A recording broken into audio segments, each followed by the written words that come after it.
comenzar nuestra enseñanza, que el día de hoy va a ser iniciar el libro de los jueces, ¿ok? Y vamos a tener, ya sabemos lo que tenemos aquí en la pantalla, ¿sí? Lo que siempre ponemos, el Eterno se complació por amor de su justicia, ¿ok? Ahí está, en magnificar la ley, su Torah, y engrandecerla.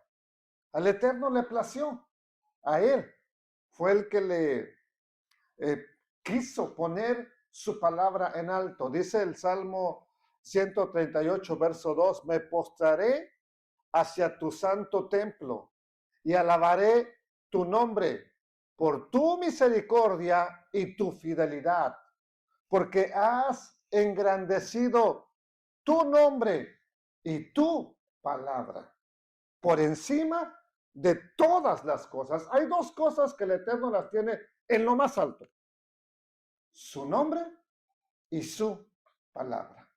Así que me es triste que hoy en día salgan unos teólogos o gente que piensa que sabe mucho, diciendo que la palabra que dijo el Dios eterno antes ya no sirve. ¿Qué autoridad tienen? Ninguna. Si ni Yeshua dijo, miren, lo que dijo el Padre en tal época, eso ya no sirve. Él vino a validarlo. No sé qué Biblia leen estas personas, pero punto y aparte. ¿Cuál es el tema de hoy entonces? ¿Verdad? Después de que hemos orado al Eterno, después de que hemos implorado su misericordia, le hemos exaltado, ¿cuál es nuestro tema el día de hoy? Jueces o libro de los jueces. Empezamos en el capítulo 1, versículo 1. Y el libro de jueces, después del resumen del resumen que ya hemos tenido, el libro de jueces comienza mencionando que esta historia acontece después de la muerte de Josué, de Yehoshua. Aunque más adelante vamos a mirar que el escritor de Shoftim, así se pronuncia el libro en hebreo, o de jueces, hace un breve retroceso, regresa a la vida, a cuando Josué está en vida, ¿ok? Y nos vuelve a narrar la muerte de Josué, lo vamos a ver capítulo 2.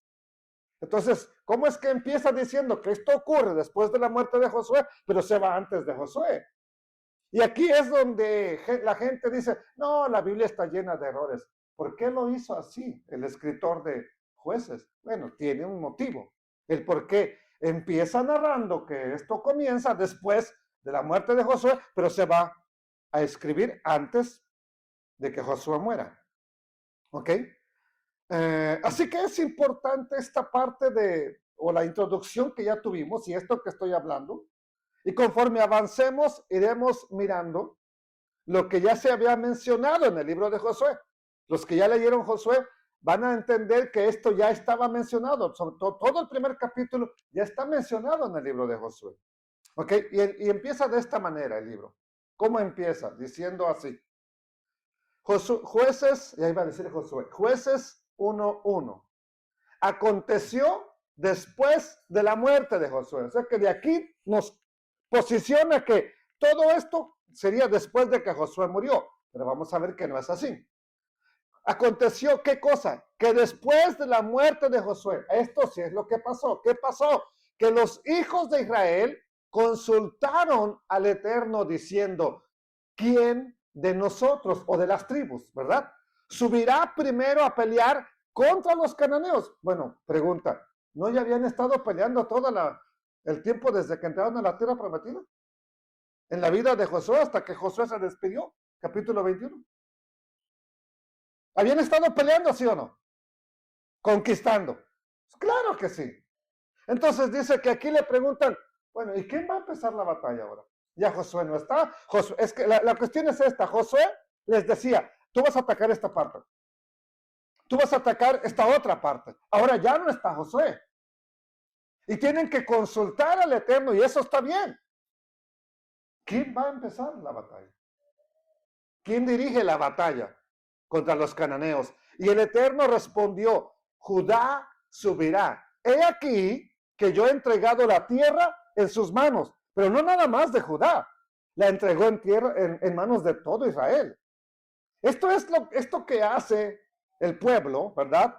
Una vez que Josué ha muerto, consultar al Eterno acerca de quién tiene que ir primero a pelear con los moradores que están todavía en Canaán. Ya expulsaron a muchos, ya mataron a varios más, pero todavía queda gente. Entonces, consultan al Eterno. Josué ya murió, pero no han terminado de conquistar la tierra de Canaán. Así que hacen lo correcto. Consultan quién tiene que ir al frente, quién tiene que ir de tribu líder, ¿ok? A la batalla. Y el Eterno les indica, verso 3, dice así. Dice, y Judá le dijo a Simeón o a Shimeón, su hermano, sube conmigo al territorio que se me ha adjudicado y peleemos, vamos a pelear juntos, Judá y Simeón, ¿verdad? Que se unieran para pelear, ¿verdad? Contra el cananeo, y yo también iré contigo al tuyo, o sea, a tu territorio. Y Simeón fue con él, con Judá. Después que se instaló el tabernáculo, vamos a regresar tiempo atrás en el desierto. Preguntan quién tiene que ir primero. Pero el Eterno ya había dado una orden desde que estaban en el desierto. ¿Quién tenía que marchar primero cada vez que fueran a la guerra? ¿Lo recuerdan o no lo recuerdan? No lo recuerdan, la mayoría, ¿verdad? Bueno. Que dice, justo después de que les ordena hacer las trompetas de plata y que les dice que las toquen para reunirlos, para la guerra, para las festividades, les dice esto. En el año segundo, ya acababan de terminar el tabernáculo, en el mes segundo, a los 20 días del mes, la nube se alzó del tabernáculo del testimonio. Van a partir por primera vez. No se han movido desde que llegaron al monte Sinaí. No se ha movido el pueblo de Israel. Allá han estado un año. ¿Ok? Segundo año. Segundo mes. ¿Qué hace el Eterno? Se levanta la nube, una nube que estaba ahí, que va a ser la nube que los guía. Ahora, en 40 años. Ellos no saben que van a ser 40 años. Todavía no saben. Pero nosotros ya sabemos que van a ser 40 años. Y partieron los hijos de Israel del desierto de Sinaí, ¿según qué? O sea que ya había un orden, ¿sí o no? Ya el Eterno había indicado un orden, ¿ok? Y se detuvo la nube, ¿en dónde? En el desierto de Parán. La nube camina, se mueve, e Israel tiene que seguir la nube. Es la nube la que los va guiando. Verso 13, dice así. Partieron la primera vez. Esta es la primera vez que parten, ya que el tabernáculo se terminó y que ya ahora tienen una guía, una orden de marcha. Partieron la primera vez al mandato del Eterno por medio de ¿quién? De Moisés. La bandera del campamento de los hijos de Judá comenzó a marchar primero por sus ejércitos. Ya estaba. ¿Se les olvidó? No sé. Así como a nosotros se nos olvidó, porque cada año vemos eso. ¿Ok? Entonces, ¿qué más nos dice? Y Naasón. Naasón es un príncipe, un líder de Judá. ¿Sí? No crea que es el que acaba de estar preso por abusador allá en la prisión de California. Esa es otra historia. ¿Ok? Y Naasón, el hijo de Aminadab, estaba sobre su cuerpo de ejército. ¿De qué ejército? De la tribu de Judá. ¿Quién marchó primero? Judá. ¿Quién iba al frente? Judá. El Eterno lo había dicho. Entonces, regresando al texto de Jueces, podemos ver que aún hay cierto temor, cierta reverencia después de la muerte de Josué, ¿ok? Y tienen todavía temor y reverencia al Eterno. Piden dirección. No hacen las cosas. Aquí a mí me mandó primero el Eterno y yo voy en el nombre de quién sabe qué y los hechos. No, piden dirección. Está bien. ¿Ok? No hay problema con eso. ¿Ok? Esto es importante en nuestras vidas. ¿Por qué? Sobre todo nuestra vida espiritual. Pedirle dirección al Eterno para hacer las cosas que hacemos, pero sobre todo no es solamente pedirle dirección, porque muchas veces podemos pedirle dirección. Eterno Dios, ¿hago esto? Le pedimos dirección, pero no esperamos su respuesta. Y a veces su respuesta tarda. No un día, no una semana. Ahí es cuando no nos responde y nosotros vamos y hacemos las cosas y asumimos que el Eterno nos dio permiso. ¿Cuánto pastor no espera la voluntad del Eterno? Y hace las cosas y dice, a mí Dios me mandó. No, te mandaste tú solo. Le pediste dirección, pero nunca esperaste la respuesta. Y cuando no esperas la respuesta, no le eches la culpa al Eterno. ¿Ok? Ahora, otra cosa importante en estos 3 versículos que hemos leído. Judá le pide a Simeón o a Shimeón que le ayude a luchar. Y eso es buenísimo.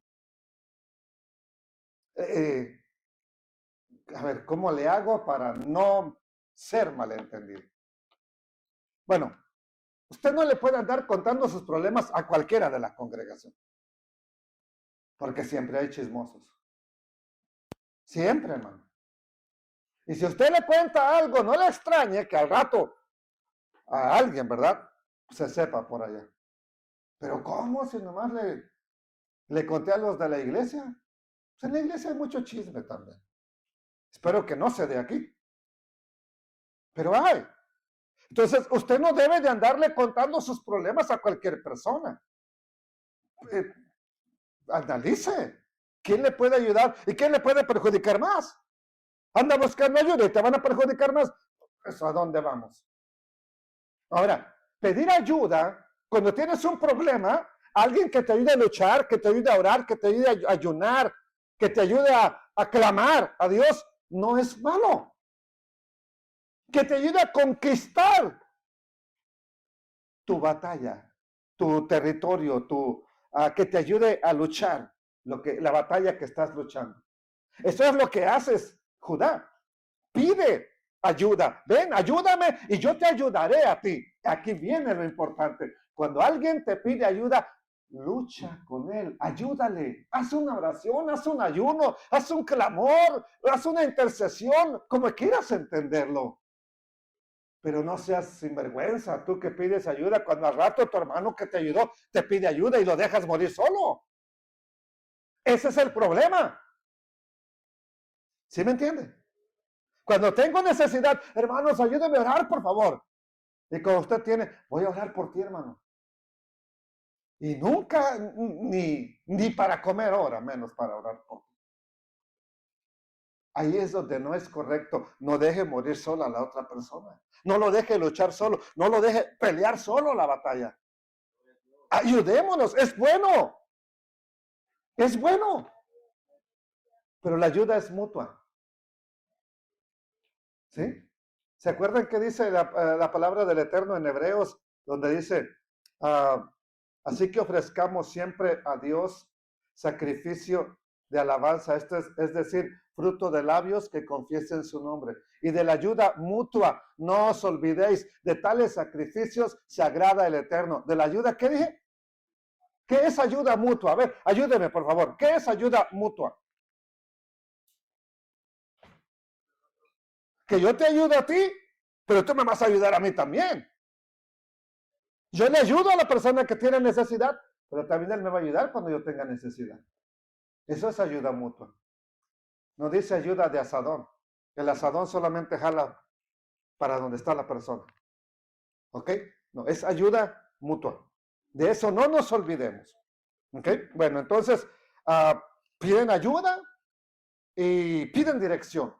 Cosas buenísimas que no debemos pasarlas por alto. ¿Ok? Así que cuando alguien esté en guerra, guerra espiritual, y te pide ayuda, ayúdale a luchar. Pero nunca te olvides de quién te ayudó a luchar y también ayúdale a esa persona. Versículo 4. Dice, y subió Judá, y el Eterno entregó en sus manos al cananeo y al fereceo, e hirieron de ellos en Besec. Besec es la ciudad, la región. ¿A cuántos son? ¿A cuántas personas? A 10,000 hombres. Y hallaron ¿a quién? A Adoni Besec en Besec. Y pelearon contra él y derrotaron al cananeo y al fereceo. ¿Qué significa o quién es Besec? Besec significa rayo, relámpago, iluminación, ¿ok? Brillo. Y Adoni significa Señor.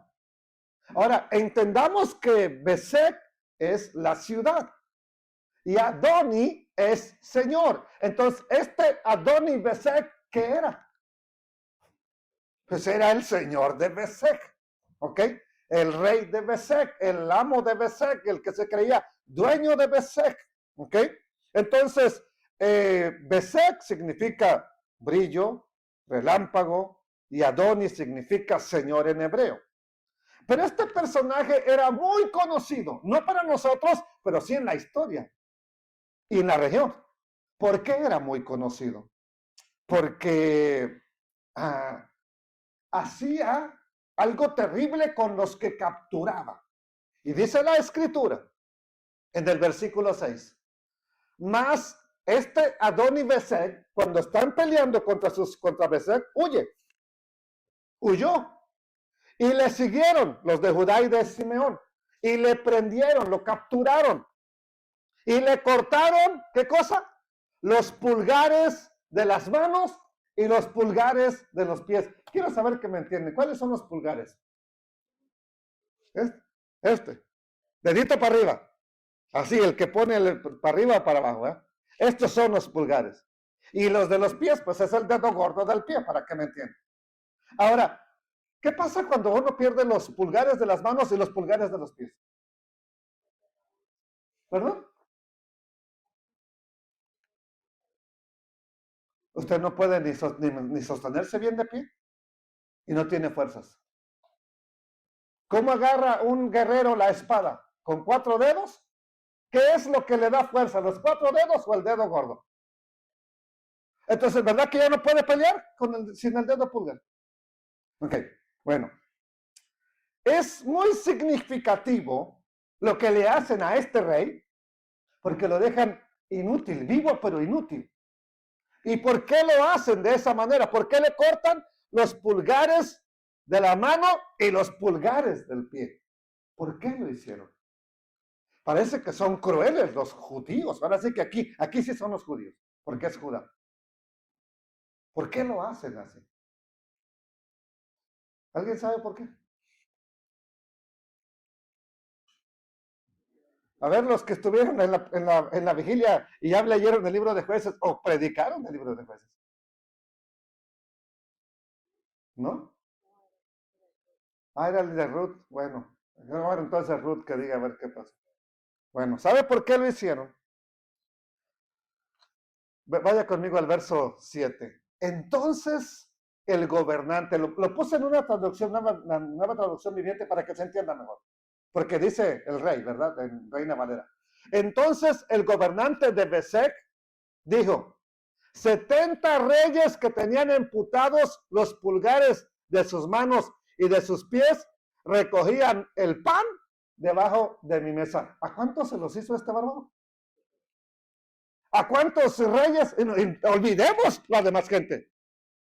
Nada más 70 reyes. Y los tenía de esclavos como perros, comiendo debajo de su mesa.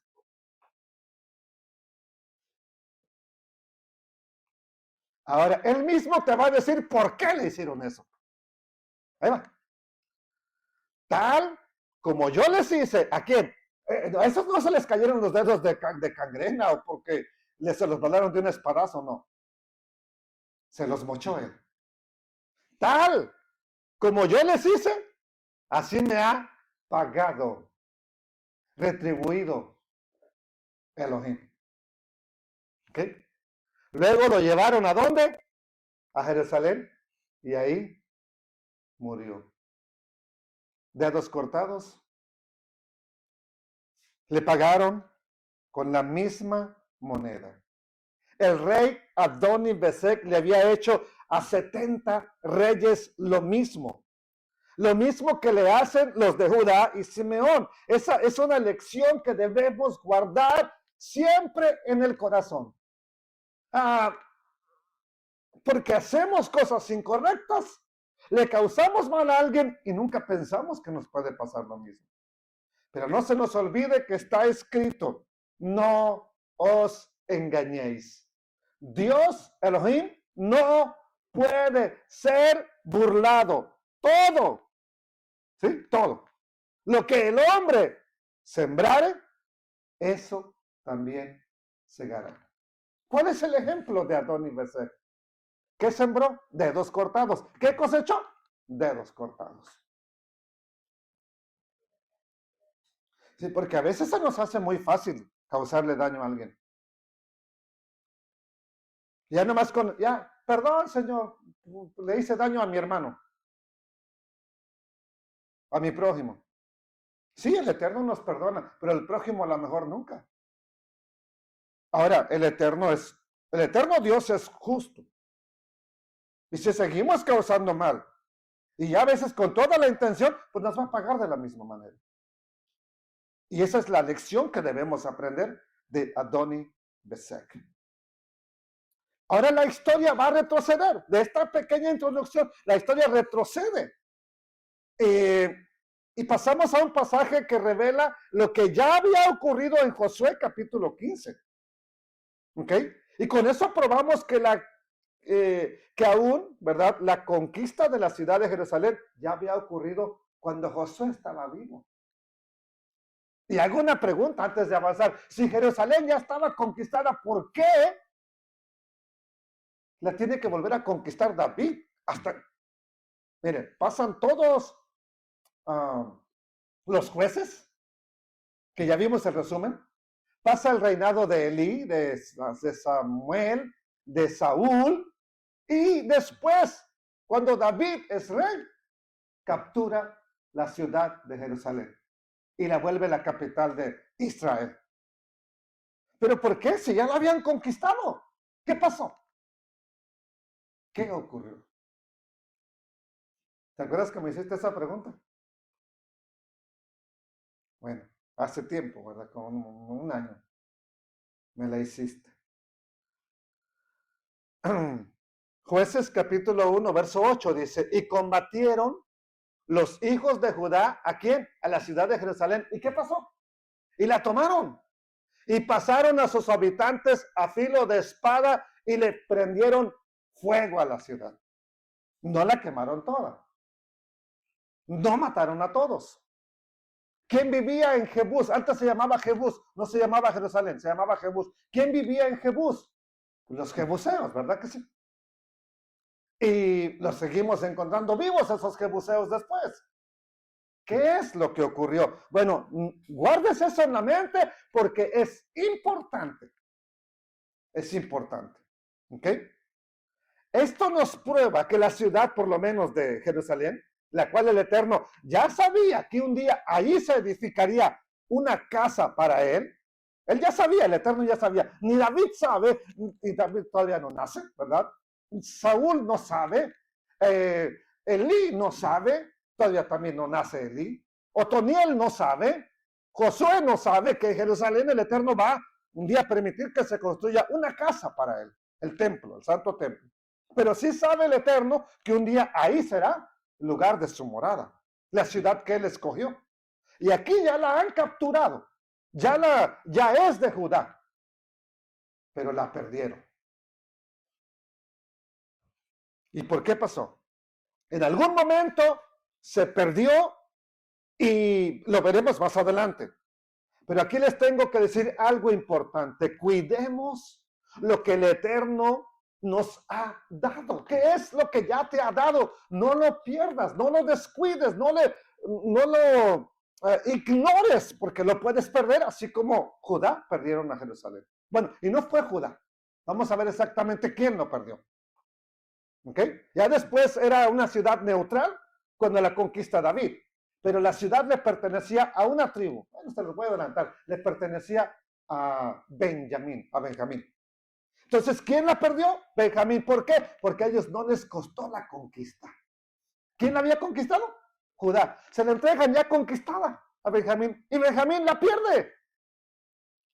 Y los pocos jebuseos que quedaron vivos los deja ahí. Y viven con ellos y conviven con ellos. Al rato expulsaron a Benjamín. Y tiene que venir David a reconquistarla. Ahí está la respuesta, hermano, a la pregunta que me hizo. ¿Ok? Cuidemos lo que el Eterno nos ha dado. Lo que ya nos ha permitido conquistar. Anoche el hermano Emilio hablaba de cuidemos de no volver a lo que nos cause daño a nuestra vida espiritual. Cuídalo, cuidémoslo, ¿ok? Porque nos puede pasar igual que a Judá. Versículo 9, dice así. Después los hijos de Judá descendieron para pelear contra el cananeo que habitaba en las montañas, en el Negev y en los llanos. Y marchó Judá contra el cananeo que habitaba en Hebrón, o en Hebrón, la cual se llamaba, ¿verdad? Antes Kiriar Arba. E hirieron ahí, en Kiriar Arba, hirieron a Sesai, a Imán y Talmai. 3 personajes que quiero que se guarde aquí en la mente. 3 personajes. Yo sé que no los había escuchado a lo mejor antes, y si los escuchó, no se recuerda. Pero quiero que se los grabe porque son parte de la historia que vamos a estar estudiando. Entonces, les comenté que esto ya había ocurrido. Esa conquista de Jerusalén y por Judá, ¿verdad? Ya había ocurrido en Josué. ¿Cómo es que digo que ya había ocurrido cuando José estaba vivo? Porque ocurrió. Entonces el escritor de Hebreos, de Jueces, retrocedió a la vida de Josué para empezar a contarnos la historia y que tengamos una idea clara de lo que aconteció. Vayamos a Josué capítulo 15 para que vea que ya había acontecido. Dice, el Eterno le ordenó a Josué que le asignara una parte del territorio de Judá. ¿A quién? A Caleb. Caleb, el que había recorrido la tierra, y el Eterno le dijo, lo que pisó la planta de su pie, esa tierra le va a ser a él, entregada para él. Y hoy en día, usted no sabe cuántas predicaciones hay que písalo para que sea tuyo. Y anda gente loca pisando carros allá en el dealer, ¿verdad? Y casas, y que esta es mía. Bueno, primero hay que entender la historia, hermanos. Sí, sí, un día vi un loco que quería una Biblia y pisó la Biblia. Dice la Biblia que lo que pisare será tuyo, lo que pisare la planta de su pie. Y el otro, pues como no sabía todo tanto de la palabra, yo creo se la dio, no, pues si así dice la Biblia, aquí está. Okay. Y era una Biblia chiquita, ¿sí? Lo recuerdo bien. No puedo decir más, pero ya. ¿Ok? Bueno. Que le entregara. Así que Caleb recibió la ciudad. ¿Cuál ciudad? Kiriat Arba. Él le cambia el nombre de Kiriat Arba por Hebrón, ¿verdad? Y esa ciudad llevaba el nombre del antepasado de Anac. ¿Se acuerdan de 3 personajes que les dije que lo guardaran en su mentalidad? ¿Se acuerdan o no? Sesai, Aimán y Talmai. ¿Ok? Bueno. Josué 15, 14, verso 14. Y Caleb, dice, el hijo de Jefone, de la tribu de Judá. Caleb era de Judá.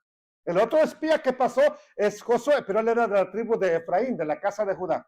Bueno, este que era de la casa de José, perdón, de José, me equivoqué. Josué es descendiente de Efraín, de la casa de José.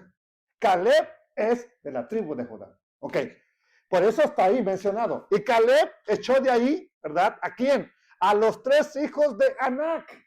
¿Quiénes eran los 3 hijos de Anac? Sesai, Aimán y Talmai, hijos de Anac. ¿Alguien sabe quién era Anac? ¿Perdón? Un gigante, es correcto. ¿Ok? Entonces estos eran gigantes. ¿Ok? De aquí, de de, de esta ciudad que se llamaba Kiriat Arba, y luego le cambiaron el nombre por Hebrón.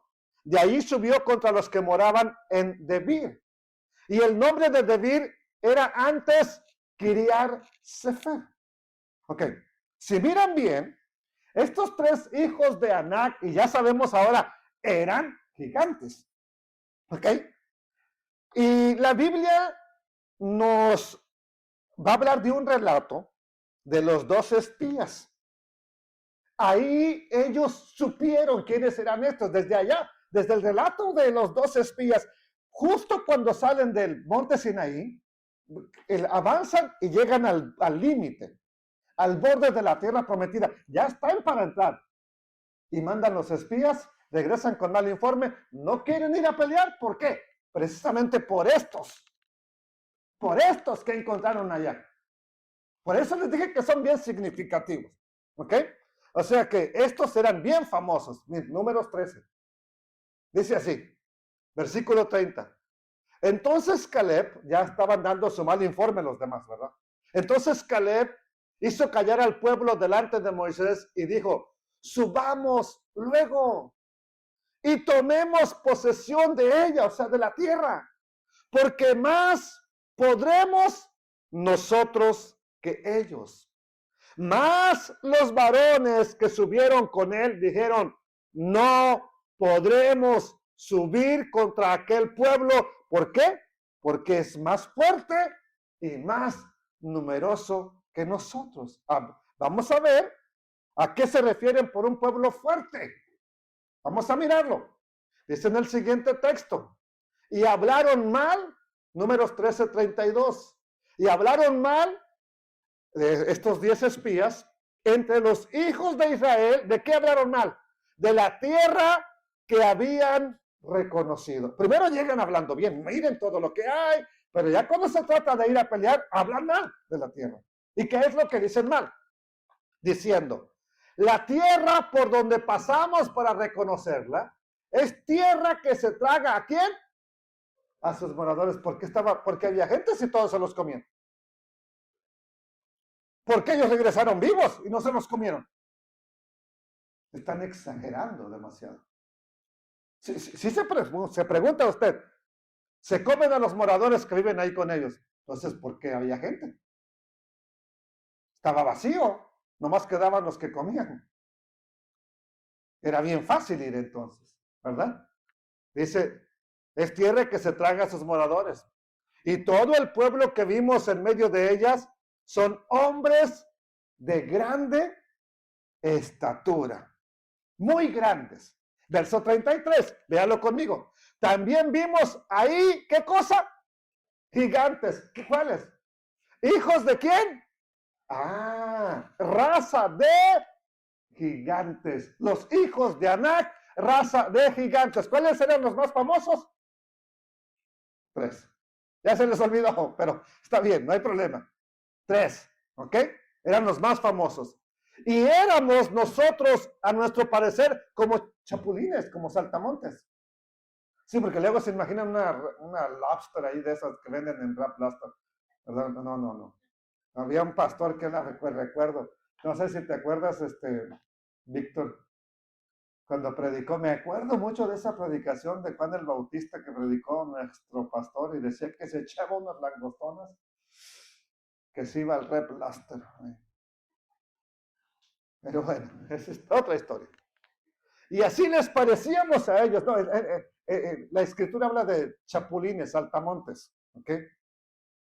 Eso es lo que comía Juan el Bautista. ¿Ok? Ponga atención a este relato. Porque justo después de que se negaron a ir a conquistar la tierra prometida, Moisés les dice que ya no fueran. ¿Por qué? El Eterno ya no está con ustedes. Ya se quejaron, ya dijeron que no quieren ir, ya hablaron mal de la tierra. No, pues es que ahora mueren los espías.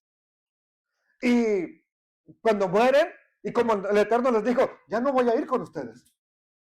Tienen que vagar 40 años. La gente llora, se entristece, ¿verdad? Se ponen quejosos y deciden que van a ir a pelear. No, pues vamos a ir. No, que no vayan. Ya no está el Eterno con ustedes. Él ya no va a subir. Quédense quietos. Hay que hacer lo que Él dice mejor. ¿no? Pues la gente decide ir, se empeñan en ir y fueron derrotados, ¿verdad? Y nosotros acabamos de leer el versículo 33 de Números que leímos, de 13, 33, es el final del versículo. En el capítulo 14 nos habla precisamente de esta historia, de que el Eterno ya no estaba con ellos. Los castiga por su incredulidad.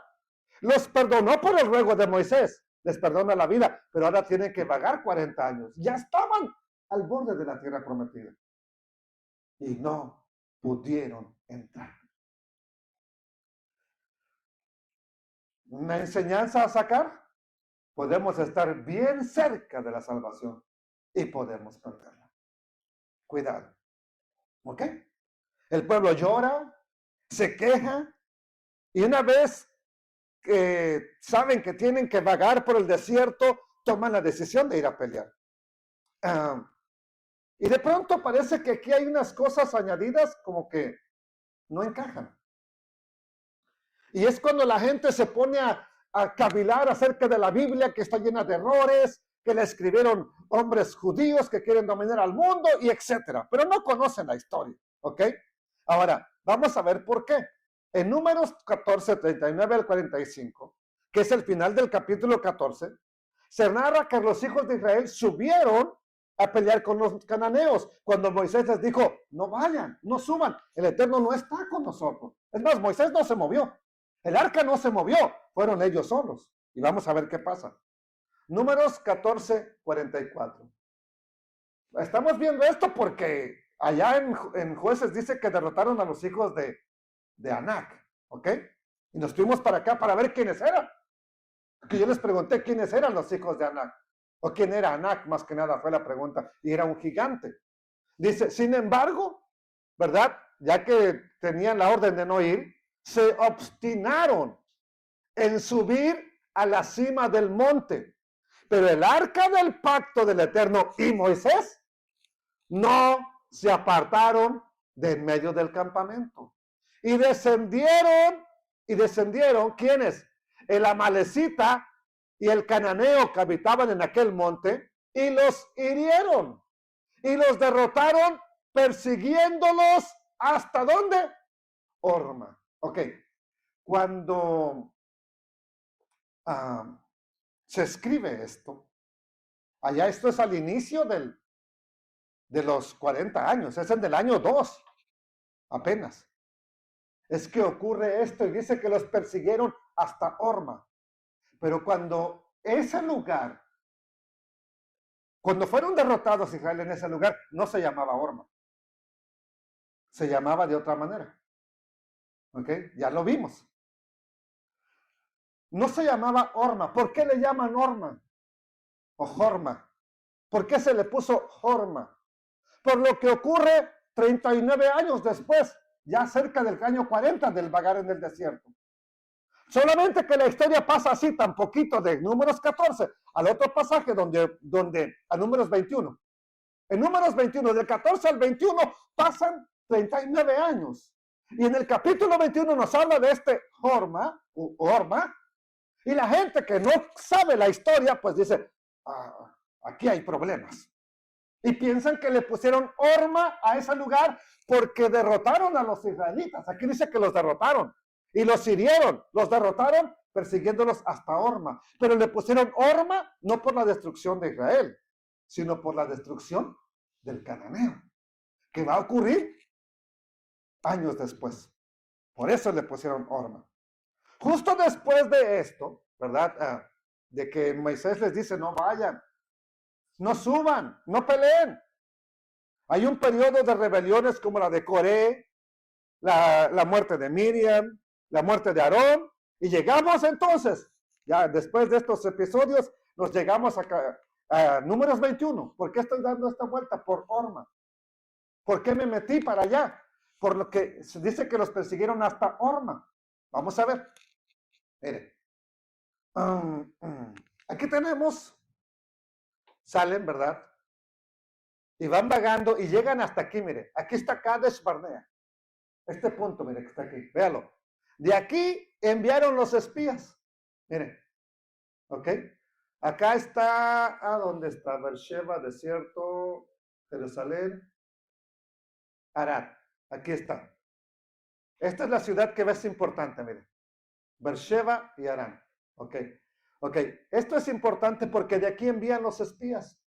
De aquí, ya que están otra vez que llegan, ¿verdad? Aquí a la tierra. Otra vez. Esta no se mira bien este mapa, pero hay otras vueltas que dieron. Los anduvo trayendo el Eterno aquí. 39 años después vuelven a llegar aquí mismo. Y es cuando Edom no los quiere dejar entrar y tuvieron que regresar y hubo otra murmuración, las serpientes de bronce, para entrar por este lado a la tierra de Israel. Pero la primera vez, en el año segundo, ya estaban aquí. 39 años después, otra vez están aquí, cuando va a ocurrir lo del capítulo 21. Entonces, eso es lo que confunde, no saber la historia. ¿Ok? Mire, año 2 están aquí, y aquí envían los espías. Se van, andan dando vueltas, 39 años después, o el año 40, regresan otra vez aquí. Y ocurre lo que ¿por qué le llaman Orma a la ciudad? No los deja pasar Edom y tienen que rodear para entrar por acá, por Jericó. Bueno, Números 21, verso 1.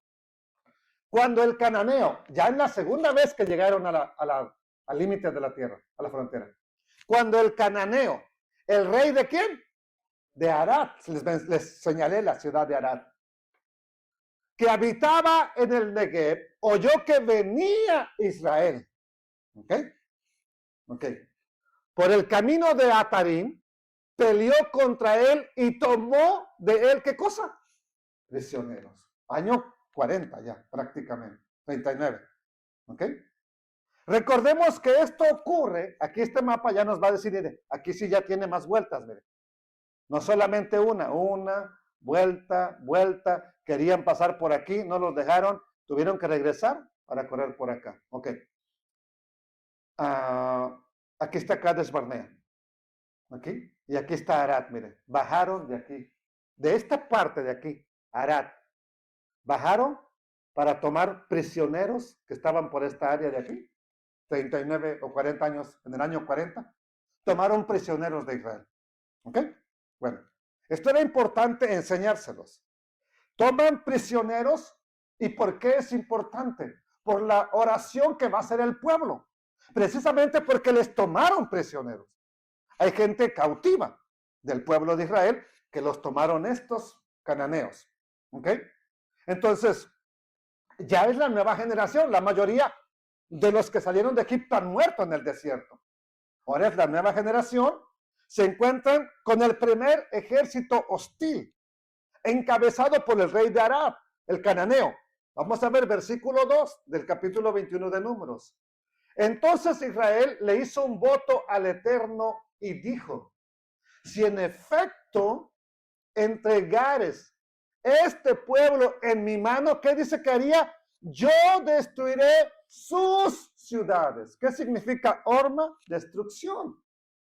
Voy a destruir sus ciudades. No se llama Orma porque tomaron prisioneros o porque derrotaron a Israel hace 40 años atrás. No, se llama por esto. Y el Eterno escuchó la voz de Israel y entregó al cananeo y los destruyó a ellos y a sus ciudades. Por eso llamó el nombre de aquel lugar. ¿Cómo? No porque derrotaron hace 40 años a Israel. Ahí no se le cambió el nombre. Es ahora que Israel hace una matanza de estos cananeos. Pero la pregunta es esto. Una cosa es bien segura. Israel no ha cruzado la tierra prometida. No ha llegado a Arad. ¿Cómo es entonces que el rey de Arad toma prisioneros de Israel? Si ellos no han cruzado la tierra prometida. Ahora ven lo que me tengo que quebrar la cabeza.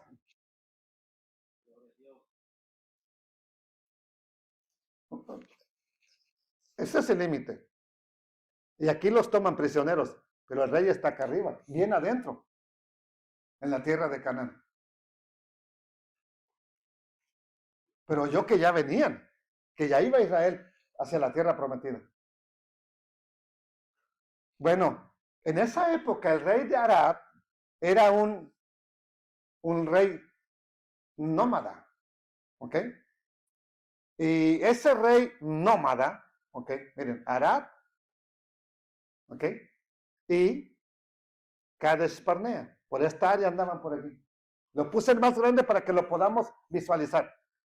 Esto ya es adentro de la tierra prometida. Pero Israel todavía no ha pisado. Los únicos que pudieron entrar eran los espías.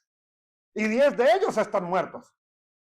Quedan 2 vivos solamente, Josué y Caleb. Pero tomaron prisioneros en esta área de aquí. Este rey de Arad, ¿cómo fue?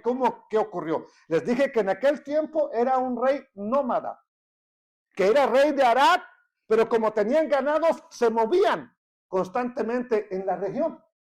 Y al moverse, están aquí, en la frontera de lo que sería Israel. ¿Ok? Y por eso es que toma prisioneros.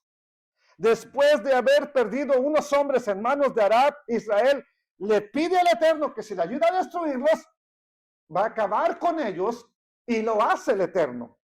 Es decir, que consagrarían esas ciudades de Arad al Dios eterno, destruyéndolas por completo, y de esas ciudades no tomarían nada de botín. Hombres, ovejas, vacas, toros, todo, oro, todo lo que conquistaran de esa ciudad iba a ser consagrado en ofrenda al Eterno.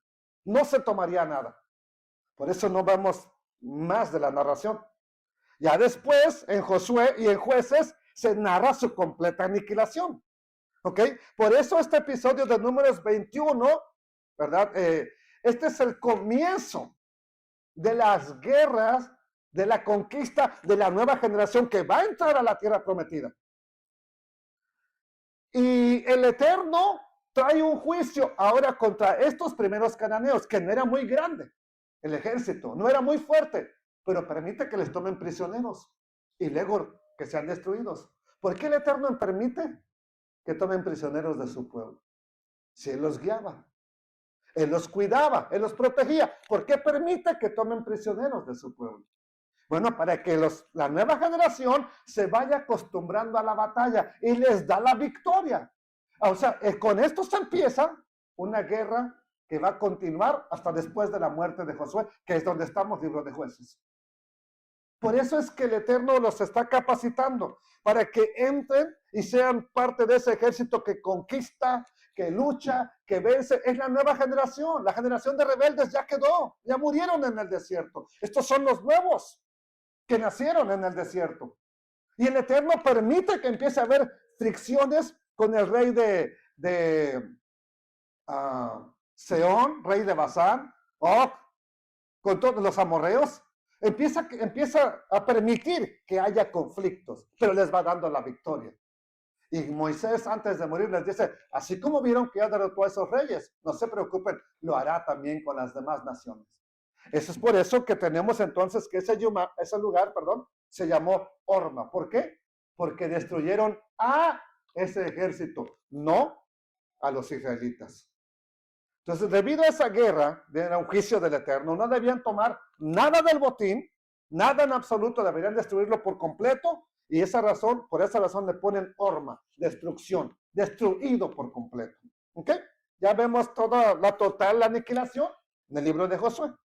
Hay una breve mención de esto que acabamos de decir cuando se mencionan las jornadas. Y si usted mira el trayecto de las jornadas, números 33, este evento de donde tomaron el rey de Arad, toman los prisioneros, está al final, ya justo para entrar a la tierra prometida. Números 33, solamente lo pongo como muestra, porque es un solo versículo que está en números 33, entre las jornadas.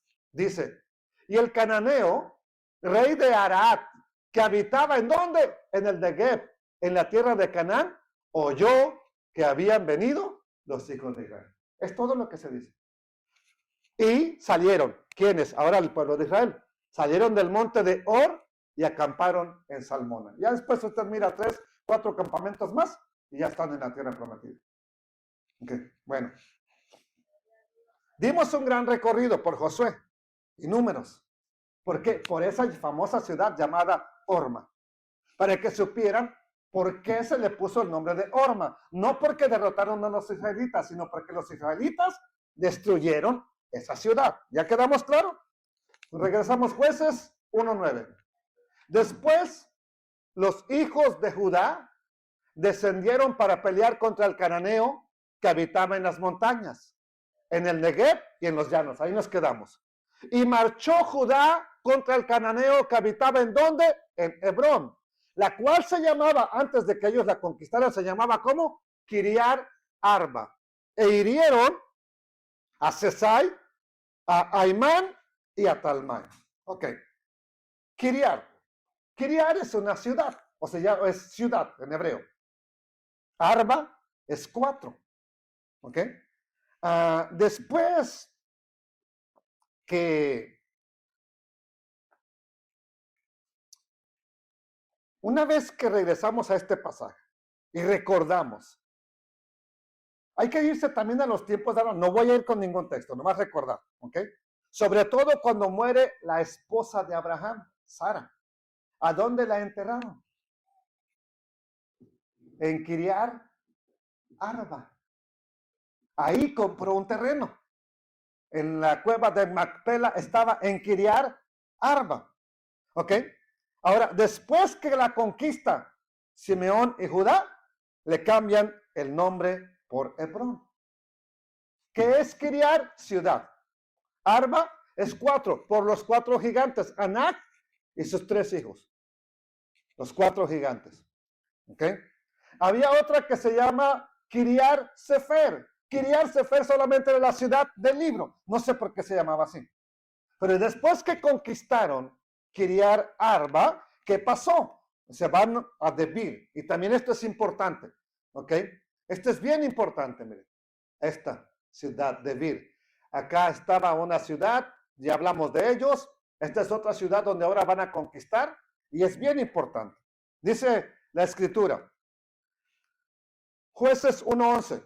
De ahí, después de haber conquistado Kiriar Arba, de ahí se fue a los que habitaban en Debir. Debir es el nombre que le ponen los hebreos, porque antes se llamaba como Kiriar Sefer, ciudad del libro. Y dijo Caleb, al que atacare a Kiriar Sefer y la tomare, yo le daré a Axa, mi hija, por esposa. ¿Okay? Hay muy poco que decir de esto, está claro. Es una cosa, Caleb ofreció su hija de nombre Axa a quien conquistara la ciudad del libro, Kiriat Sefer. Y la escritura nos dice que la tomó un sobrino de Caleb, que también fue el primer juez de Israel, llamado Otoniel. Es el que conquista la ciudad y entonces Caleb, que es su tío, le tiene que dar a su hija. Entonces, si Otoniel es su sobrino de Caleb y se casa Otoniel con la hija de su tío, pues se casó con una prima, bien fácil, ¿verdad que sí? Ahí está. Verso 13, ¿qué dice? Y la tomó, o sea, la ciudad, Otoniel, el hijo de Kenaz o de Cenaz.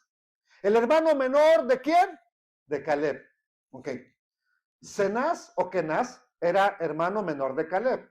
Y Otoniel era sobrino de Caleb. Y él, Caleb, le dio Axa, su hija, por mujer. Y cuando ella se iba con él, cuando Axa se iba con Otoniel, Otoniel la persuadió. Ya sabe que, no nomás las vacas, que también te den los borregos. ¿Sí? La persuadió de qué? Que le pidiera a su padre un campo. Pues ya, ok, yo el sobrino, llévatela, es tu mujer. Pero ya le había dado tierras. Y Otoniel le dice, pues dile a tu papá, dile al tío que se moche con algo más. Que dé algo más. Y ella se baja del asno obedeciendo al que ya ahora va a ser su esposo, ¿verdad? Y Caleb le dijo, ¿qué tienes? Solo lo leamos en otra versión para ver que, también lo vamos a leer en otra versión para ver qué está diciendo. ¿Qué tienes? ¿O qué quieres más que nada? Vamos a ver el texto, ¿qué es lo que quiere? Ella entonces le respondió, concédeme un don. En hebreo dice, concédeme una verajá, una bendición. Dame una bendición. ¿Ok? ¿Y qué le dice? Puesto que me has dado tierra del Negev, dame también fuentes de aguas, dame manantiales. Entonces Caleb le dio las fuentes de arriba y las fuentes de abajo. Ok, lo leemos en otra versión, le digo, solamente para ver qué es lo que está diciendo con fuentes de arriba y fuentes de abajo. Estoy por terminar, no se me duerman. Versículo 15 dice, Axa respondió, cuando Caleb le pregunta, ¿qué quieres? ¿Por qué te regresas? ¿Por qué te bajas del asno? ¿Qué quieres? Axa respondió, quiero algo más de ti. Me has dado un campo seco del desierto. ¿Ok? Así que también dame, ¿qué cosa? Unos manantiales. Y Caleb le dio lo que pedía. Le regaló los manantiales que estaban en Hebrón, los de arriba, las de la parte alta, como los de la parte baja. Y ahora sí, Otoniel tenía esposa, tenía tierra y tenía agua. Fácil, ¿no? Ok. Se pone buena la historia. Aquí vamos a parar. ¿Por qué? Porque esto ya nomás se trata de una bendición que pidió. Y pues no es malo si usted tiene algo que no, pues, ahora sí que tiene la tierra, pero está seca. No es malo pedirle agua al Eterno. El día que andábamos orando aquí en la ciudad, en días pasados, fuimos a orar y le dije a mi esposa, hay que meter las cosas, hay que llevar los gabinetes que nos trajo Moray, ¿verdad? Hay que meterlos a la trailer. Dice, ¿por qué? Le digo, ¿va a llover? ¿Cómo sabes que va a llover? Pues no, va a llover hasta mañana, no. Tú pediste que lloviera, va a llover hoy. Si no, ¿para qué pides que llueva? Fuimos, se los metimos y nomás en un ratito, ¡pum!, cambió el clima y empezó un viento y se viene el aguacero. Nomás me le quedé viendo. Sí, pues pedimos que llueva porque está bien seca la tierra y no tapamos las cosas que tenemos. Ahí se nos van a echar a perder. ¡Ay, Dios! ¿Por qué mandas la lluvia? Bueno, ¿quién te entiende, hijo? ¿No tienes agua? ¿Quieres agua? Te doy. ¿Te molestas? Pidamos, no es malo pedir. Pero no vivamos toda la vida pidiendo. Hay que actuar. Hay que hacer las cosas. Entonces, hemos tenido un recorrido por la historia. Resumen de batallas. Pero cuidado, porque pronto va a dar un giro la historia. Siguiente estudio, ¿qué va a pasar? Empieza a dar un giro. Hasta aquí vemos conquista, guerras ganadas, respaldo del Eterno. Pero una vez que el pueblo de Israel se queda sin Josué, empieza a haber un cambio. Empieza a haber un periodo de cambio y nos va a indicar que no expulsaron a los moradores de la tierra de Canaán. Es más, perdieron, como la ciudad de Jerusalén. Perdieron territorio. ¿Y qué nos indica eso? Cuidemos bien lo que el Eterno nos ha confiado. Esta es la lección de hoy. Cuida bien lo que el Eterno ha puesto en tus manos. ¿Qué puso? Hijos, familia, un trabajo, un ministerio, lo que tú quieras poner ahí. Cuidemos bien lo que el Eterno nos ha puesto en las manos. Conquista, vence, pero no descuides, no por luchar y por conquistar, descuides lo que el Eterno ya te dio. Sé vigilante y, como dice el libro de Revelaciones, afirma las cosas que aún están vivas.